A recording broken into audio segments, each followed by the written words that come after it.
ગુજરાતની અંદર અત્યારે જ્યારે આપણે જોયું કે 2 દિવસ દરમિયાન અરવિંદ કેજરીવાલ છે તે ગુજરાત આવ્યા હતા અને 2 જાહેર સભાને સંબોધી હતી। એક તો તેઓ સાબરકાંઠા ગયા અને બીજા દેડિયાપાડા ગયા।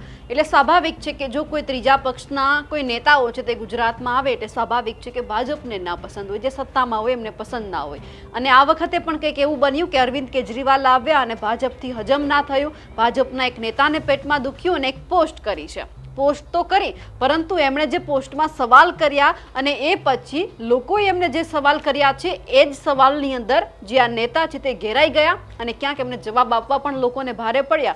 કારણ કે સ્વાભાવિક છે કે તમે કોઈ વિશે બોલો છો તો તમારી ઉપર પણ ક્યાંક છાંટા ઊંડવાના છે અને આવું પણ બન્યું ક્યાંક વડોદરાની અંદર રંજનબેન ભટ્ટ સાથે। નમસ્કાર, આપ જોઈ રહ્યા છો નિર્ભય ન્યૂઝ અને હું છું આપની સાથે રિધિ। વડોદરાના પૂર્વ સાંસદ રંજનબેન ભટ્ટ કે જેમણે એક ફોટો છે તે પોતાના ફેસબુકમાં મૂક્યો અરવિંદ કેજરીવાલને લઈને અને એમાં જે સવાલ કર્યા અને એ પછી લોકોએ એમને સવાલ કર્યા અને એ જ તમામ સવાલોના ઘેરામાં ફસાઈ ગયા રંજનબેન ભટ્ટ। અને રંજનબેન ભટ્ટને લોકોએ તો એવા સવાલ કરી દીધા છે કે તમે પહેલાં તમારું જોઈ લો પછી તમે બીજાની કરજો। હવે શું પોસ્ટ છે તે સૌથી પહેલાં જોઈએ। રંજનબેન ભટ્ટ છે જે વડોદરાના પૂર્વ સાંસદ, તેમણે એક આ પોસ્ટ કરી છે કે મેળવવા આવ્યા હતા જન સમર્થન પણ મળી ખાલી ખુરશીઓ। ઠગબાજને ગુજરાતની જનતાએ આપ્યો જાકારો, પાછળ ખાલી ખુરશીઓ દેખાઈ રહી છે। અરવિંદ કેજરીવાલ છે ને અહીંયા જેટલા પણ રિપોર્ટર છે તે ઊભા છે। હવે તેમણે એક આ ફોટો છે તે પોસ્ટ કર્યો અને એ પછી લોકોએ એમને જે જવાબ આપ્યો છે તે ખરેખર સમજવા જેવો એટલા માટે છે કે જો તમે કામ નહીં કરો તો પછી લોકો સમજી ગયા છે કે તમને કેવા જવાબ આપવા। અત્યાર સુધી લોકોએ તમને સહન કર્યા છે, પરંતુ હવે જો તમે લોકોના કામ નહીં કરો તો કોઈ પણ નેતાને સહન કરવામાં નહીં આવે, સાંખી લેવામાં નહીં આવે, જવાબ તો મળશે જ। અને સૌથી પહેલા આપણે જે જોયું હતું કે ભાજપના ઘણા બધા નેતાઓને લોકો જવાબ આપી રહ્યા છે। હવે એમાંના એક છે કે રંજનબેન ભટ્ટ, એમને લોકોએ જવાબ લખ્યો છે, એમને કમેન્ટ કરી છે ભાજપ સરકારી બસો 500 રૂપિયા આપી અને સરકારી તંત્રનો દુરુપયોગ કરી ભીડ ભેગી કરે છે।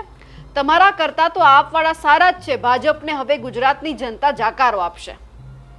બેન, તમે પણ વડોદરામાં 2 ટર્મ સુધી એમપી બનીને તો શું તોપ ફોડી છે। હવે ફરી એકવાર કમલના નિશાન વગર વીએમસીમાં અપક્ષ ઉમેદવાર તરીકે કોર્પોરેટરની ચૂંટણી જીતી બતાવો તો તમને પણ ખબર પડે કે વડોદરામાં તમારી કેટલી લોકપ્રિયતા છે। તમે પણ વડોદરા માટે કંઈ ના કરી શક્યા, આવું લોકોએ રંજનબેન ભટ્ટને કીધું છે। હજુ કામ કરો નકર વિસાવદરવાળી થશે।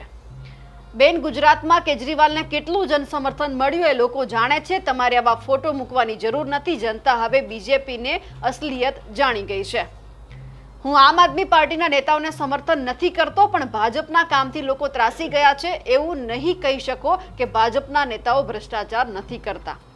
હજુ લોકોએ નીચે લખ્યું છે 50 ગ્રામ ચવાણું અને 20ની પોટલીવાળી ભેટ તો ફેંકવું જ ભેગી કરી શકે। તમે એકવાર વડોદરાની 108 ફૂટની અગરબત્તી પણ ના સળગાવી શક્યા। અયોધ્યા મંદિરમાં 6 કિલોમીટર દૂર સળગાવી પડી, ત્યાં પણ સરકાર તો બીજેપીની જ હતી ને। તમે પણ 25 વર્ષથી કંઈ નથી કર્યું, ખાલી ભોળા લોકોને ઉલ્લુ જ બનાવ્યા છે। આવી પોસ્ટ મૂકવા કરતા કામમાં ધ્યાન આપો। વડોદરાના રોડ પર એટલા મોટા ખાડા પડી ગયા છે કે ત્યાં મગર વસવાટ કરવાનું વિચારી રહ્યા છે। બેન, અમારા મોડાસામાં એટલું બધું જન સમર્થન મળ્યું કે ખુરશીઓ ભેગી કરવી પડી અને બહારથી ટ્રાવેલ્સ ભરીને બોલાવવા પડ્યા, આવું કમેન્ટ કરીને લખવામાં આવ્યું છે। હવે જે બેનને જવાબ આપવામાં આવ્યો છે, લખ્યું છે કે વડોદરા શહેરમાં શહેરીજનોના પ્રશ્ન છે તેના માટે પણ કોઈ પોસ્ટ ચડાવો, જેમ કે હરણી બોટ કાંડના આરોપીને સજા મળે, પૂરની પરિસ્થિતિમાં જે લોકોએ જીવ ગુમાવ્યો એના માટે પોસ્ટ મૂકો, વિશ્વામિત્રીના નામે થયેલા ગોટાળા માટે પોસ્ટ મૂકો, શરીરમાં પૂર્વ વિસ્તારમાં પાણીની ખૂબ અછત છે એના માટે પોસ્ટ મૂકો, શહેરની અંદર વાત કરવામાં આવી છે, બિલ ક્ષેત્રમાં રોડ નથી એના માટે પોસ્ટ મૂકો। આવું તો ઘણું બધું છે બેન, પણ જનતા માટે તમે પહેલા પોસ્ટ મૂકો ને। આશિષ જોશીએ ન્યાય માટે અવાજ ઉઠાવ્યો, એમને સસ્પેન્ડ કર્યા, એના માટે અવાજ ઉઠાવો। સ્મશાનને પણ ભાજપ સરકારમાં ખાનગીકરણ કરી નાખ્યું છે, એના માટે તમે બેન મૂકો। ઘણું બધું છે બેન, જે જનતા માટે તમારે પણ બહાર આવી પોસ્ટ મૂકવાની છે ને કામ કરવા માટે આગળ આવવાનું લોકોએ કહી દીધું છે। હવે તો વિસાવદરવાળી કરે જ છૂટકો નહીં, નહીતર આ ભાજપના ભૂંડો હજુ નહીં સુધરે, એવું લખ્યું છે। જનતાને બનાવવાનું બંધ કરો, ત્યાં ઘણી બધી સંખ્યા હતી। તમારા ફેકુની જેમ સરકારી બસો નથી મેકવી પડતી કે સ્કૂલના વિદ્યાર્થીઓને નથી લાવવા પડતા। સભામાં આવે જાગૃત થઈ રહી છે। તમારે જે કામ છે ગાભા મારવાનું એ મારવાનું તમે કામ ચાલુ રાખો। ભાજપ જાગશે નહીં તો વિસાવદર જેવું થશે। પેલા બચ્ચું ખાબડનું કેટલે આવ્યું એવું લોકો રંજનબેન ભટ્ટને પૂછી રહ્યા છે।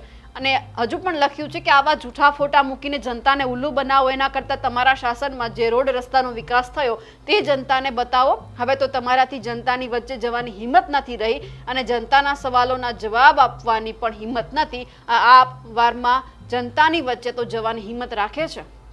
કહી દીધું છે કે આમ આદમી પાર્ટી છે જનતાની વચ્ચે જવામાં હિંમત તો રાખે છે.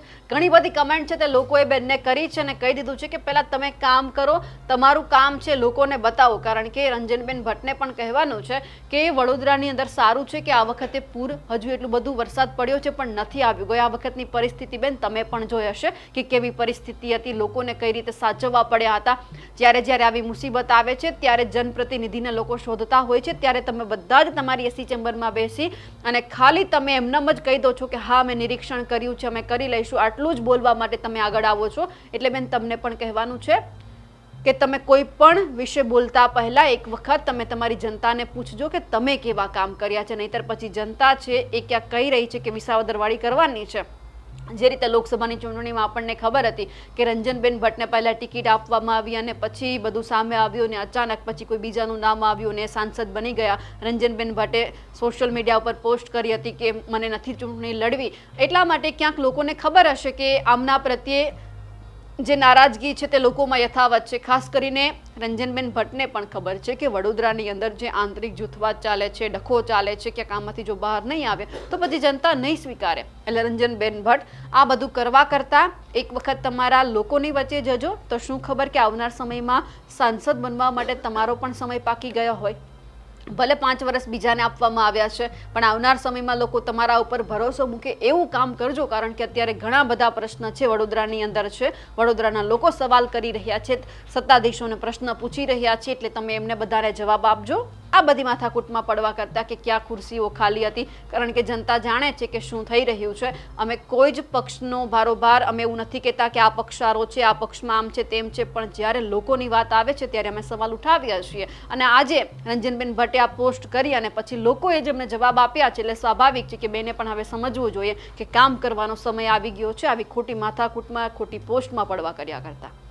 અમારા અહેવાલને લઈને અને જે રીતે રંજનબેન ભટ્ટનો લોકોએ ઉધડો લીધો છે તેમને લઈને આપ શું માનો છો કમેન્ટ કરીને ચોક્કસથી જણાવજો. સાથે જ અમારી નિર્ભય ન્યૂઝ ચેનલને લાઇક, શેર અને સબસ્ક્રાઇબ કરવાનું ભૂલશો નહીં. નમસ્કાર.